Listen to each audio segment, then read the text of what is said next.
Hi, and welcome to Weird and Wonderful, where we find weird and sometimes wonderful RPGs. Today we're going to be doing the SCP, the Tabletop Roleplaying Game. Kind of a long name. Could have just done SCP. I don't know. But, I'm Lakaos, your resident sad boy, and your local DM for today, or GM. Doesn't really matter. And I'm here with... Hi, my name's Baz. I am alive, and I'm here. So, I'm the player for today. Expertly put. Yeah.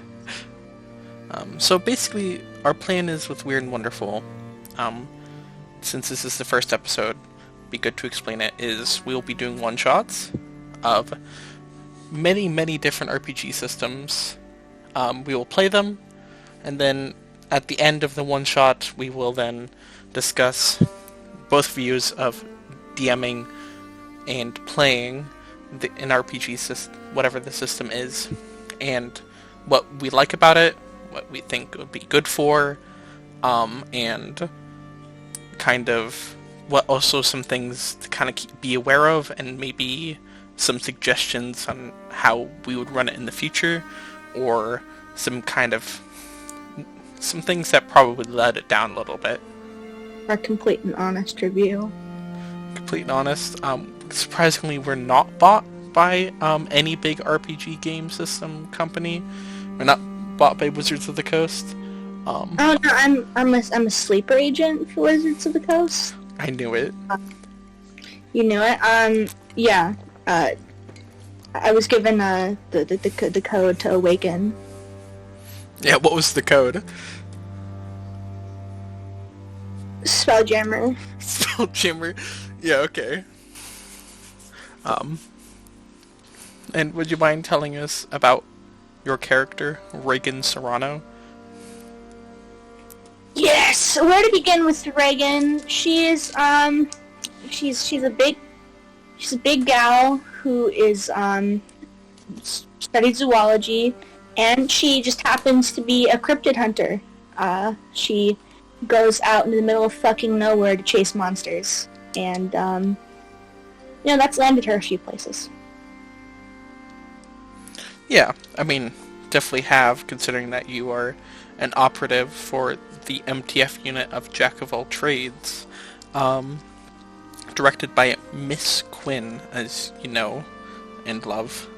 The very, relatively tall, not as tall as Reagan Serrano, obviously, but still quite tall woman that runs the unit. But yeah, for people that don't know about the SCP kind of, what would you call it, mythos? Lore? Basically. Yeah, it's kind of like, what would you equate it to? Like a Warehouse 13 kind of deal, kind of thing? I would say it's a little bit like Warehouse 13. A little bit like Warehouse. It's kind of like, also kind of like the Twilight Zone. There's definitely a range to things in the different sites. Yeah, so for like a little bit of background for people that don't know, SCP stands for Secure, Contain, Protect, and there's a organization called the Foundation that goes out and tries to find anomalous objects. SCPs are anomalous objects that basically have unknown, almost supernatural properties to them, and the Foundation goes out and tries to contain them, secure, then contain them, and then protect people from them. Hence the name. There's a lot of SCPs. It's kind of more of a collaborative creepypasta kind of place, I would say. Like the actual website that you can find these quote-unquote research documents on these things. Of course, in this world, they do actually exist, but as far as I know, they do not in the real world. basically if you took a monster like Mothman and put it into like in scientific terms on a paper, that's basically what gargoyles look like. Yeah, so shall we start then? Yeah, if you would like. You've been down here in Site 27 for quite a long time, relatively. It's been about a couple weeks.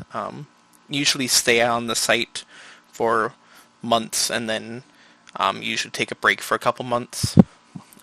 But you've been down in Site 27 for about 3 or 4 weeks as you've been kind of loitering around, you could say, training, doing odds and ends. Nothing super big.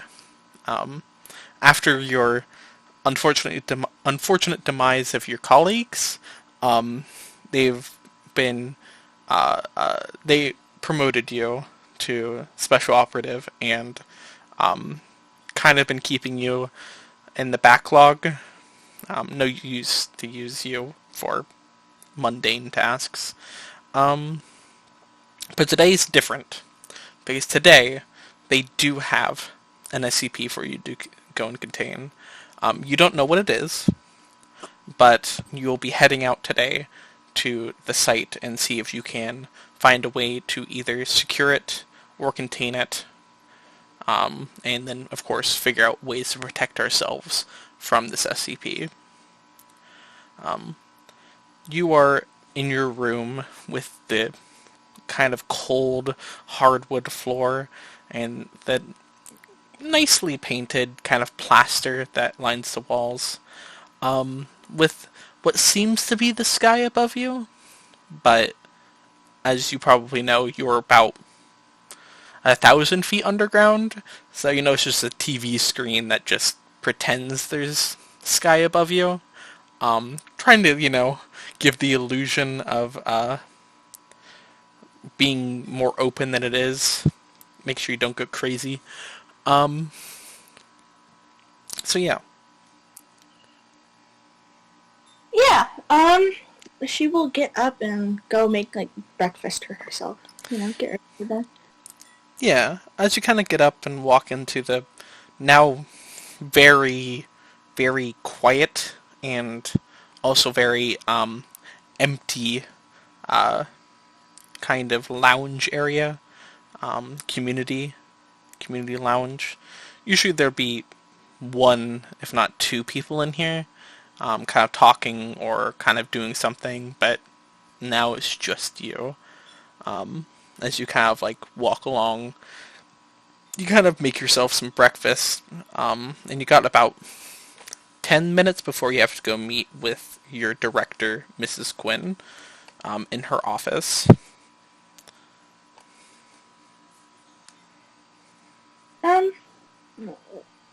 She will eat your breakfast and get up and grab a bag and bang on Eliza's old door one last time and walk out. As you know, there's no answer. But as you walk out of this, what would you call it? Lodging area? Kind of a dorm? Doesn't really matter. So you kind of walk out into the now very white floor walls and with these white fluorescent lights above you. This long hallway with several kind of doors kind of interspersed along it. The only splotches of color are the lines that you now know what they mean. So like the brown line leads you to the armory. The blue line leads you to requisitions and supplies. And the red one leads to the director, or sorry, the black one leads to the director's office.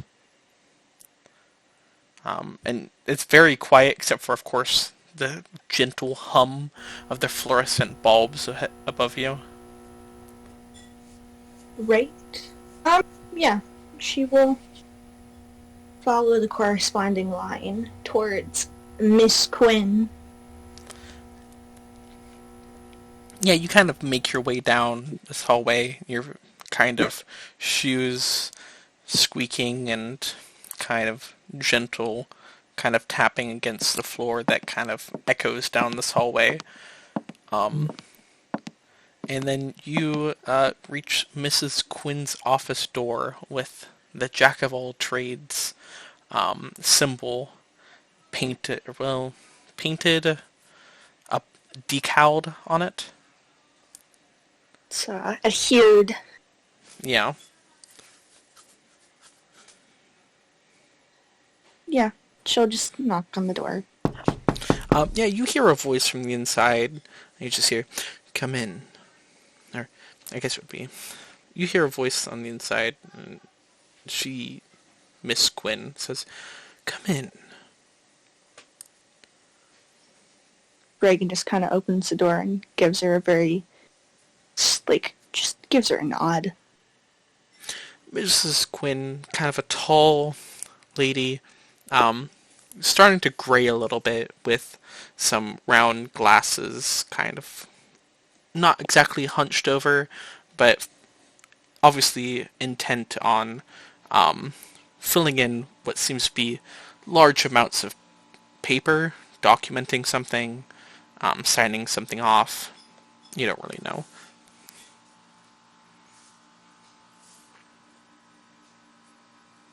And she's kind of sitting at this hardwood desk, a little bit darker, and she's just kind of like sitting down in it, and she gestures for you to sit down in the chair across from her.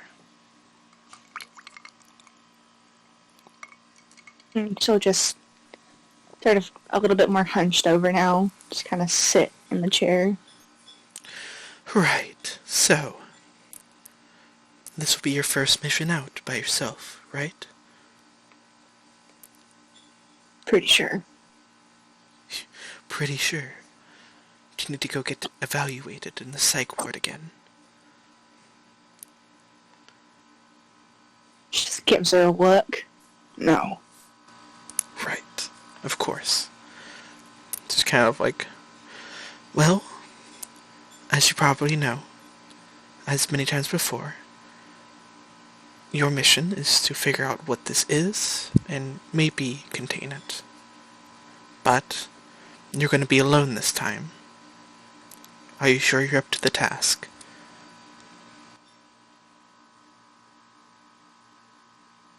If it wasn't up to the task, it wouldn't have agreed to keep going on, so... Right, of course. Well,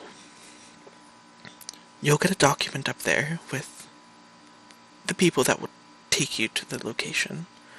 As far as I know, it seems to be a house or something inside of a house. You'll probably get more information. I haven't really had a chance to look it over. And do be careful. I don't want to have another empty MTF unit again. I don't intend on screwing up like the two of them. No. I don't think. They messed up. They did. And after, as what I assume, you remember what happened to them. I'm certain that's not a fate you want to have either. They fucked up and they found out. I don't intend to do that. Right. Well. So yeah, she kind of slides over a key card that's Level 3? orange. Yeah. And it has your what seems to be like earlier photo. Obviously the photo that they took when you first got here, judging by your seemingly almost happier expression than you normally wear these days. And now special operative, kind of level 3 written on it. I hope you put it to good use. I look a lot less tired. We all do. Oh, I know. Well, Good luck, Reagan. I hope to see you again soon. You will. I know what I'm worth. She kind of like looks up and just kind of like gives you a nod before kind of continuing to work. Walks out, giving her like one last nod before she shuts the door behind her. Yeah. You're back into this very white hallway. And there has been a bag that has been requisitioned for you in the armory that should have almost everything you need. I'm not going to have you like tell me everything you want to get. I'll just make it to where you have most things within this bag for ease of, you know, For the sake of, brevity. for brevity. Yeah. Not everything, of course. You're not going to have, I don't know, a time travel device in it, but Oh, what's this? A nuke? Thank you. a tactical nuke just for me? Oh, wow. I'm so honored. Thank you so much. And yeah, it is about time for you to head up and out of the facility. You will follow the corresponding line and get the fuck out of here. Yeah, you follow the line to the glass elevator. You tap your key card, press the button, wait till the elevator kind of gets to you. Get in, press for top floor, floor 0. And it takes a while. Obviously, you're 1,000, if not more, feet below the earth, and you just hear the constant ding of you passing floors. About maybe like 50 or so, until you reach the top, which seems to be made of a different material. Instead of the nice acrylic, not really acrylic, plaster kind of that lines the site itself, out here is made out of what you seem to be reinforced concrete, and probably would be very hard to get through. And a big metal, probably around a foot thick metal door that leads to the outside. Gotcha. Yeah. She will walk out of the elevator and step outside into the not white wilderness. Yeah, you are in the middle of Idaho. Probably the best place in America, because there's nothing there, except for potatoes. And We love our starches here. we do love our starches. I think there's the world's biggest potato there. Maybe that's an SCP. You don't know. Damn, what for real? What a meal. What a meal that would make. I think it's made out of concrete. Still, what a meal. What a meal. Outside you see, obviously, other security guards kind of loitering around, kind of talking to each other. The brightness of the sun, kind of like your eyes have to get readjusted again, almost like being in like a movie theater. And you kind of like come outside and you're like, oh god, it's so bright. And you're kind of in a nice deciduous forest. And you see a person that kind of is dressed in combat gear kind of like wave at you next to what seems to be a dark black car with like tinted windows. Just walk. She'll just straight. She's not going to deviate from a path. She's just going to keep walking forward. She gets over there. Yeah. This guy kind of like looks at you and nods like, right. Are you Reagan? Last time I checked, I was. Last time we checked. Well, I sure hope you are. Well, me and Terry over here, we're gonna be taking you to the site. And Terry just kind of like looks up and just like nods like upwards, like a sup.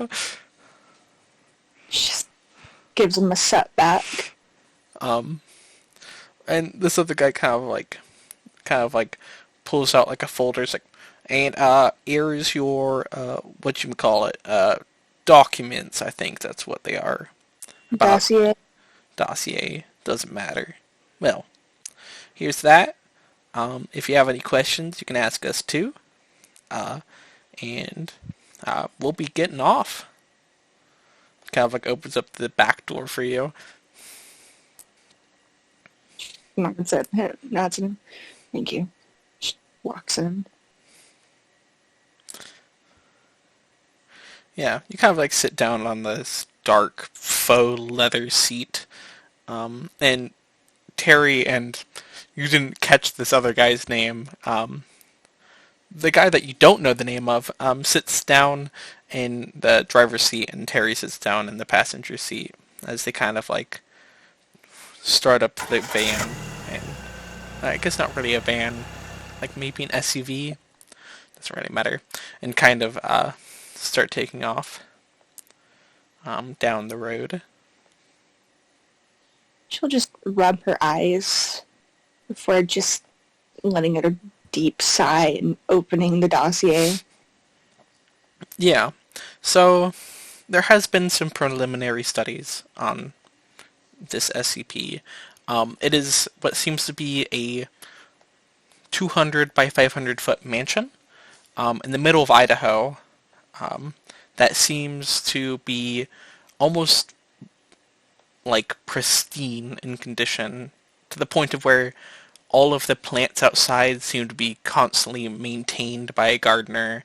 The topiary bushes are almost always hold their shape.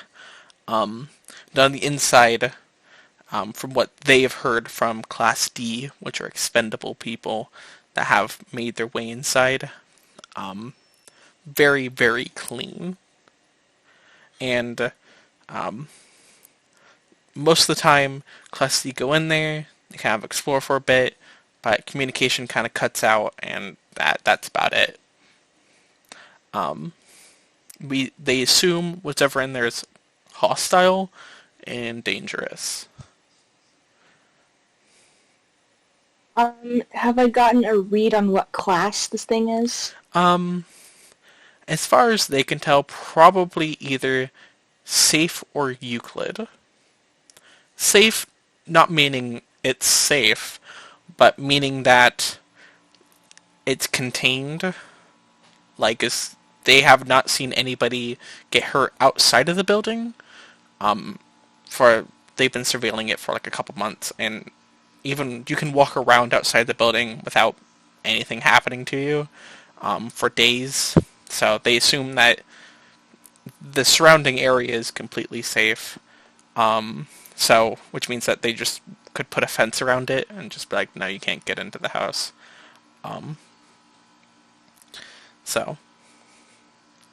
As either that, or they just haven't figured out if it can leave the house, or if something happens outside of it. I guess I should say, in SCP rankings, safe does not mean it's a safe thing. Like, it's not like you'll be fine interacting with it. It just means that it's very easily contained, whereas Euclid it takes a little bit more to contain something.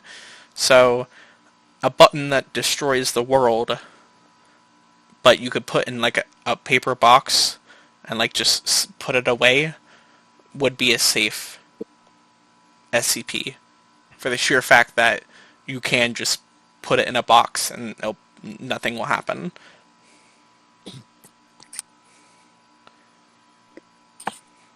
Right. It's not like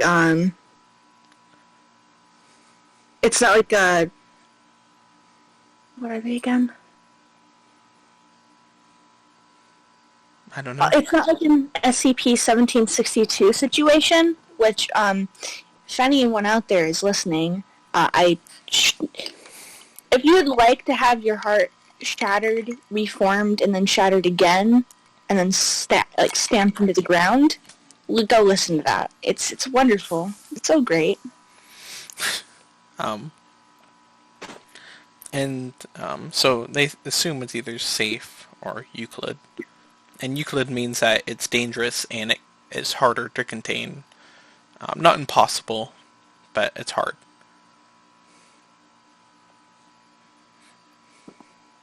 So yeah. Right. So if...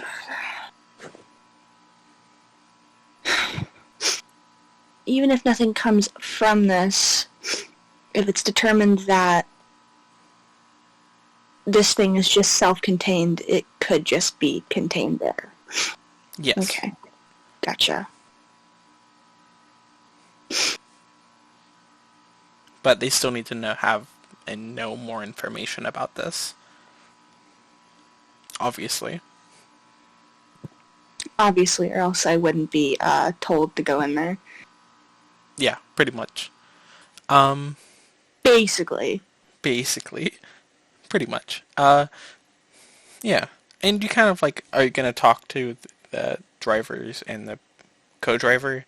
They seem to be talking amongst themselves about the newest edition of Come Dine With Me.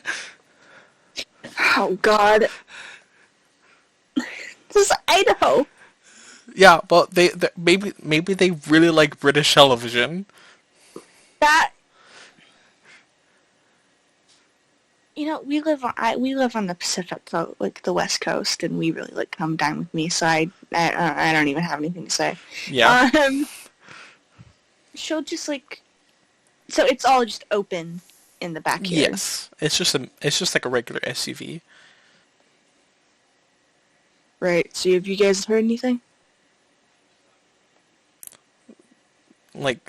The driver kind of looks at you like, what?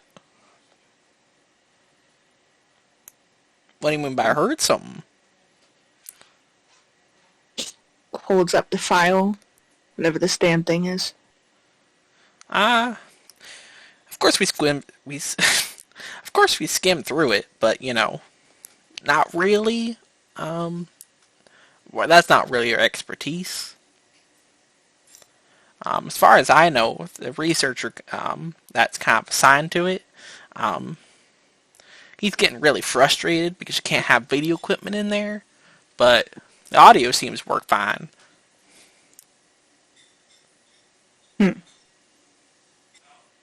Does he have a name? Does he have a name? Oh yeah, Dr. Blake. Right. Yeah, they had Dr. Bright on it, but he was too unwieldy, so, I didn't know that Bright worked on stuff like this. No, he specifically requested to, be outside of the facility for once, which was approved, but then quickly revoked. This is like the lasagna debacle all over again. I'm not gonna this. I would equate it more to the mac and cheese debacle.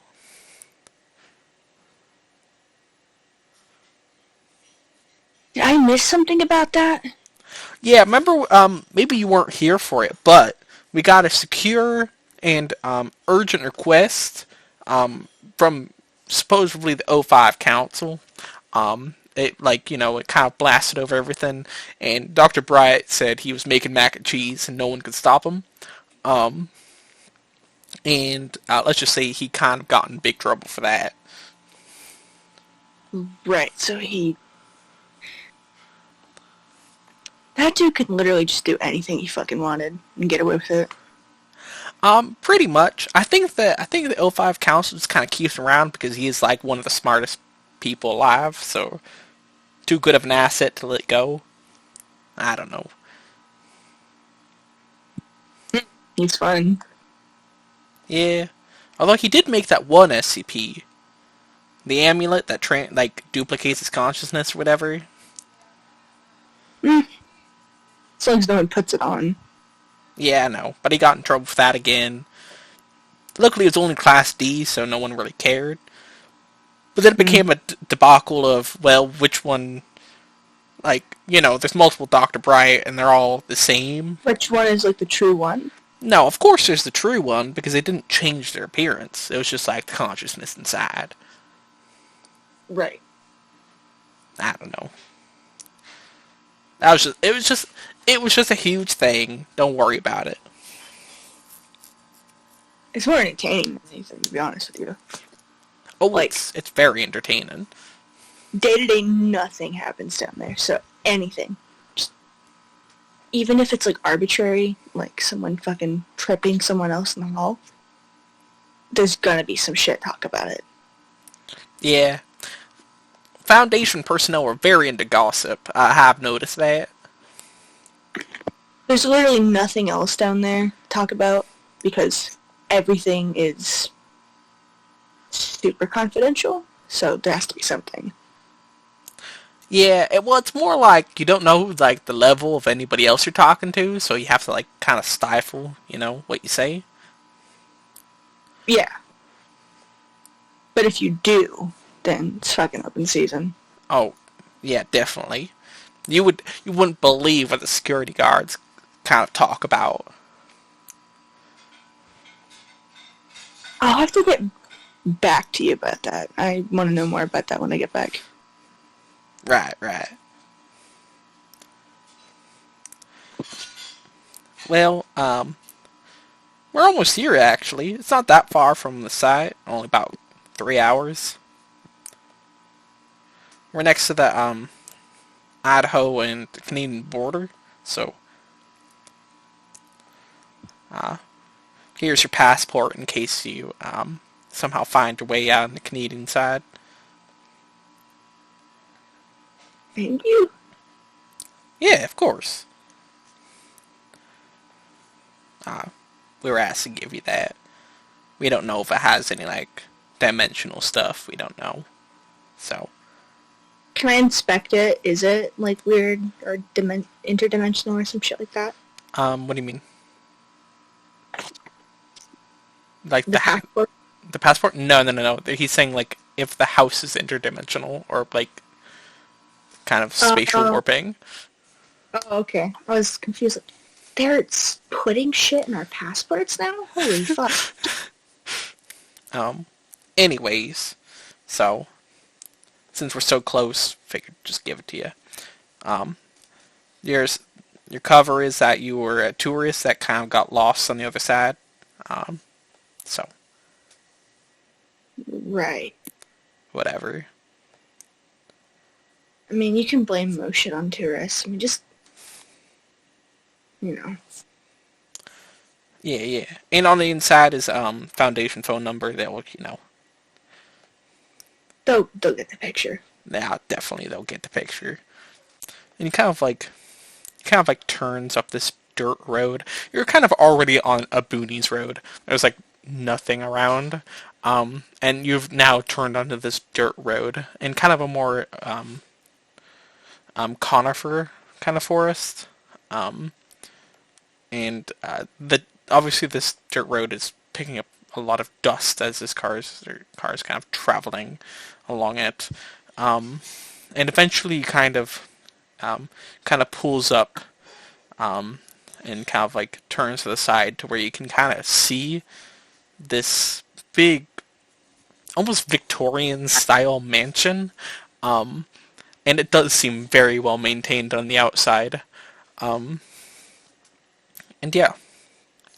And you, Terry and the driver kind of get out, and Terry kind of opens up the door for you.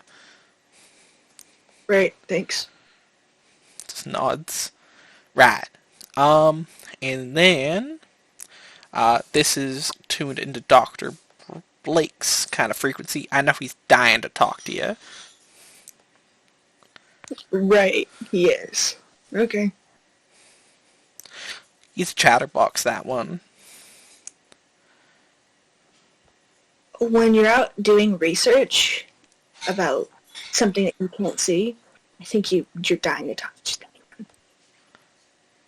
Oh, definitely. Kind of like hands it over to you. And, here's your bag. And this is where we will take our leave. So we'll be down the road. Dr. Blake will tell us when to come back up and pick you up. So All right. I hope to see you on the other side. Hopefully not that the other side.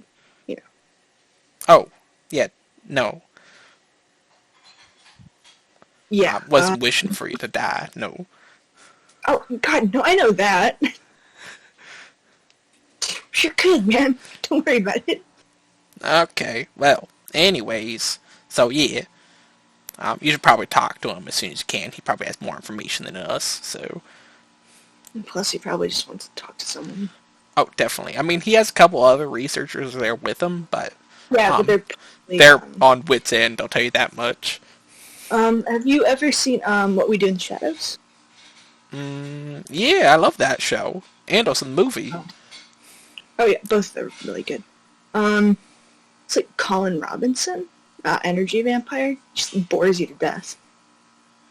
Yeah, kinda.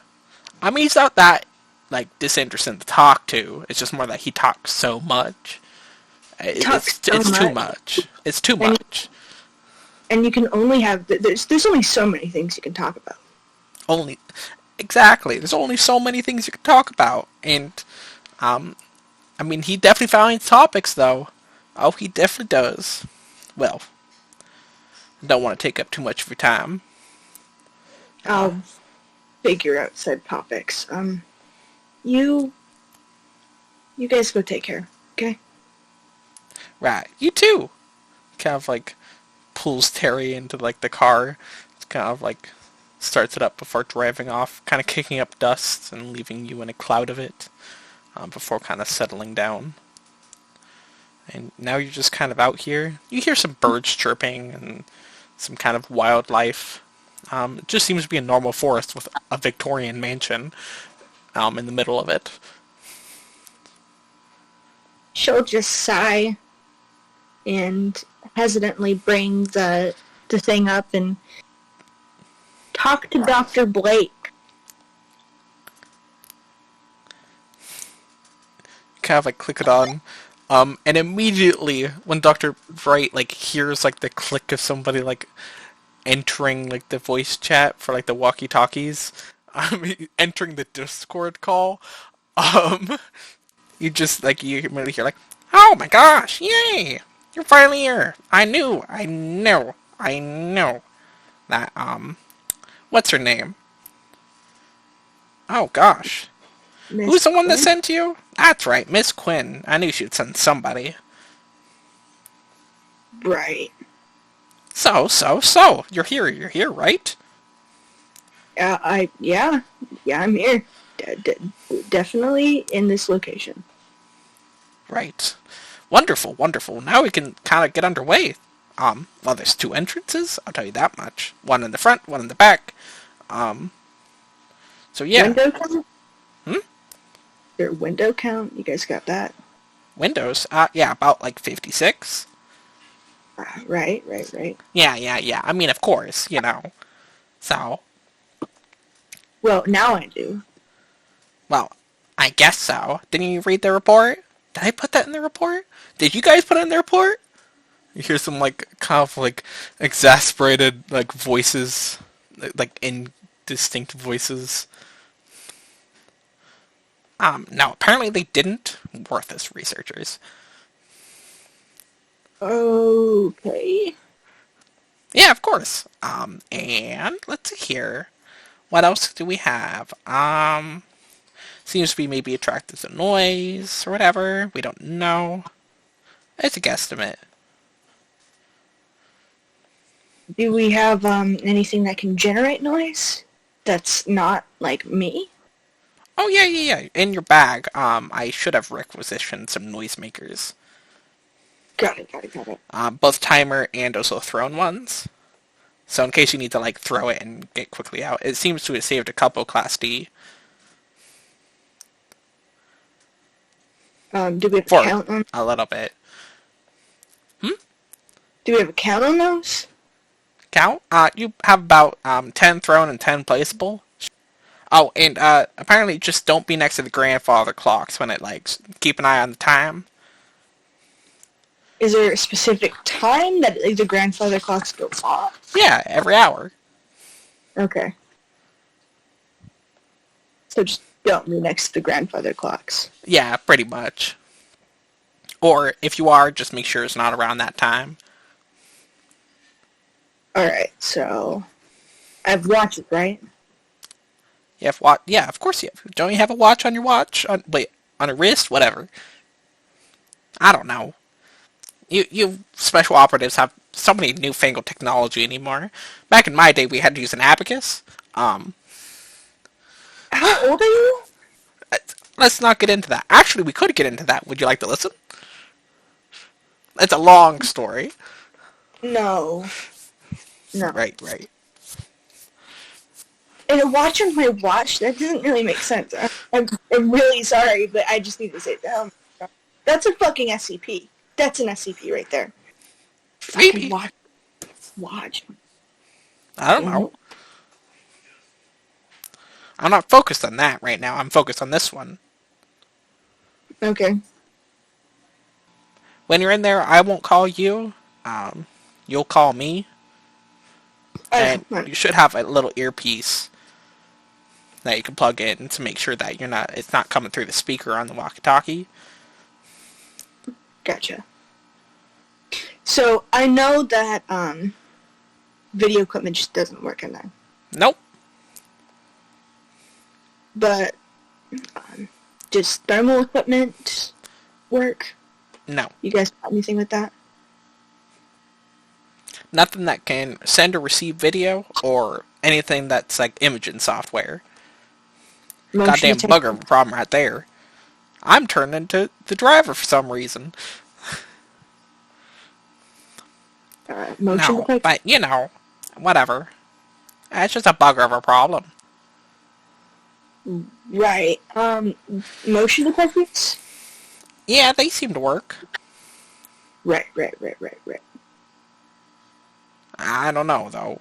It seems to be, Class C haven't had too much equipment, so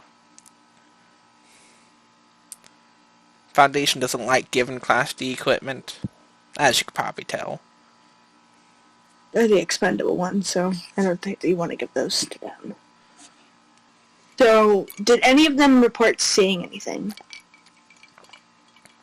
Yeah, a couple of them reported seeing something, but they were not very clear in describing it. We're hoping maybe you could be better. I would hope so, but did they describe anything at all? No, more was like, I don't want to die. Please get me out of here. Classic Class D stuff. All they say is the same thing all the time. Like, come on. Can't you find something better to say? Like, at least be more creative. That's what I say. At least try to pull something from, like, Shakespeare or something. I don't know. I don't think there's a lot of time for critical thought when your fight response is, like, super kicked in and adrenaline is just coursing through your veins. Well, when my flight or flight response goes in, I tend to quote Tolstoy, but, they can at least do me the courtesy of that. If you want to know what I quote gun. So I'm gonna go, if something happens, gun. Okay. Not nearly as exciting, but okay. Well, I gotta tell you, it's definitely a bang. I would assume so. That tends to be what guns make. It's a blast. Yep. Speaking of blast, did you know that the average blast radius of a nuclear missile is about 500 kilometers? Do I have a tactical nuke in my bag? Is that what you're confirming? No, I just thought it was interesting information. Especially because the Tsar Bomba was the biggest one ever created. Did I ever tell you that? You haven't... I've only been talking to you for about a minute. I have not talked to you at all in my life. Well, I could continue talking unless you want to go in. I'm fine with talking. We could talk for hours. Maybe once I get out, yeah? Sounds good to me. How about this? You help me do this, and I will talk to you for as long as you want, till you pass out. God forbid. You just hear, like, research on the side. It's like, no, don't. Why would you promise that? You guys can go eat lunch. I'm trying to help you. God. Someone crying. I'll deal with it. You Shut guys up! go. You guys don't understand what it's like to be a researcher. Too many ideas, and none of you are helpful. This is a fucking day. It's like, okay, I'm gonna go. She just hangs up. Gets out. Fucking guy. Yeah, you're already out, just, like, standing, like, in front of this big mansion. Maybe we should use him as a lure. That is something I could do. If I need to, I can just throw him in there. Yeah, if you could find him. Unlimited noisemaker. Doesn't fucking stop. He did warn you. Huh? He did warn you. Terry did warn me. I will give Terry that. Thank you very Terry much. didn't warn you. The driver did. You didn't catch his name. It's I Perry. God damn it. So, the gateways are... It's only active inside the house, right? As far as they know. Sorry. Are there any hot spots? Not that they know. It's hard to gauge when you're getting off verbal information. And they're trying to make a map out of verbal information. No, they have been assigned, like, map-making tools to, like, chart it out, but they've never made it out to get the map back, so... Who knows? Right. Okay, I will go into the back. Okay. You kind of make your way around this several hundred foot, like, side way, like, kind of, side of the mansion into the back topiary garden with rose bushes, square bushes, and triangle bushes, and circular bushes, whatever. All very well trimmed. And a nice gravel path that kind of, like, leads around, some trellises that have embellishments. Very Victorian. I might do something with those topiaries later. I'm going to write that down. What's the plan with the topiaries? If I need to make further observations, but I have... Maybe it just doesn't like its shit getting fucked with. That's the best way I can put it. Just stop fecking with my shit. Yeah. Does she have like a composition book and or some kind of thing like that? Of course. And yeah, a pen or a pencil. Pens. Right, because I'm going to starting at the back going in, I'm going to start making a map of things so that I know what is where. Yeah. Sorry, I just had a mental image of Reagan just like in the corner as like trying to like write stuff down, just sharpening a pencil as something's like moving past it. God damn it, sharpen. Yeah, you write it down, like some stuff down in your composition book. Are there any larger topiaries back here? No, they're all around. Well, the triangle ones are larger, quote unquote, but they're all like roughly the same size. Do you have a height for those? Yeah, the topiary bushes stand around 7 to 8 feet tall. I'm assuming that's depending on the shape. Yeah, depending on the shape, and they're all pretty uniform, so... It's just your best guesstimate, 7 to 8. Okay. So I was just warning. I just needed to know that for later, in case I needed to scale a motherfucker. Scale a topiary bush? I Yes. think that thing would crack under your weight, but yeah. Well, you know what? I can absolutely try. You can try, that's true. I can't stop you from trying. I may be an idiot, but god damn it, I will try. Get down from the topiary bush. I told you not to climb up those anymore. Yes, because historically I have climbed up many topiary You bushes. have, all the time. I constantly have to tell you to get down from them. And you like Get the fuck. hiss at me as you're like crouched over and hunched. And you're like, now, my topiary. It happens all the time. Everyone here is gonna think I'm a goblin, and I love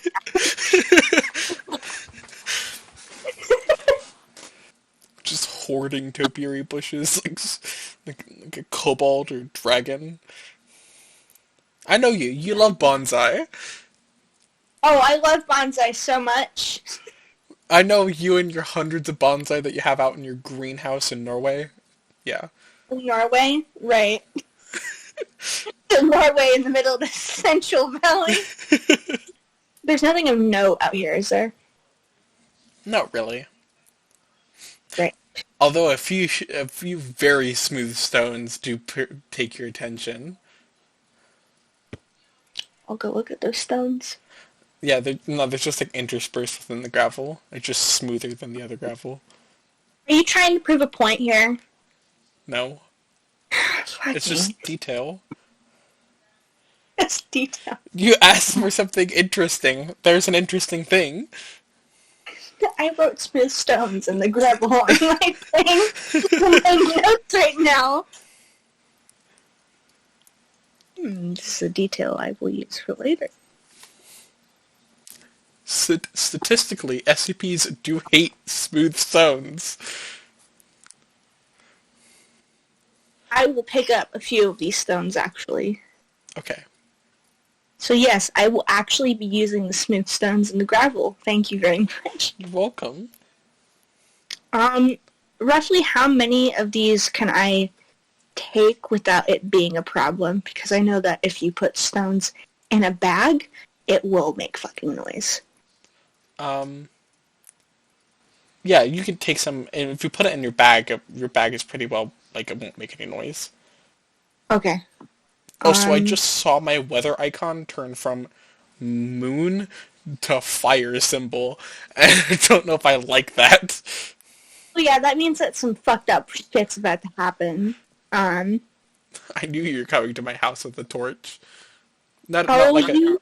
sorry, a blazer. I think that's what they call it in England, or something. I don't know. Maybe they just call both torches. I don't know. I like how you say that when neither of us is swimming. You don't know that. They don't know that. They don't know. We could be from fucking Iceland. We could be. You don't know. Yeah. How many stones can I get? I don't know, like 15. Okay. There's 15 really nice stones that you can find. Ooh, I have 35 noisemakers now. Throw them down the stairs, throw them at the thing. Oh, we're just having a fucking great time. Yeah. She'll put the stones in her bag and start, walking into the actual building. Yeah, of course your kind of boots kind of like, as you're kind of like walking in the gravel, you know, the classic gravel sounding sound, like the ch. And eventually you hit like the wooden stairs that lead up to this big doorway that is the back entrance.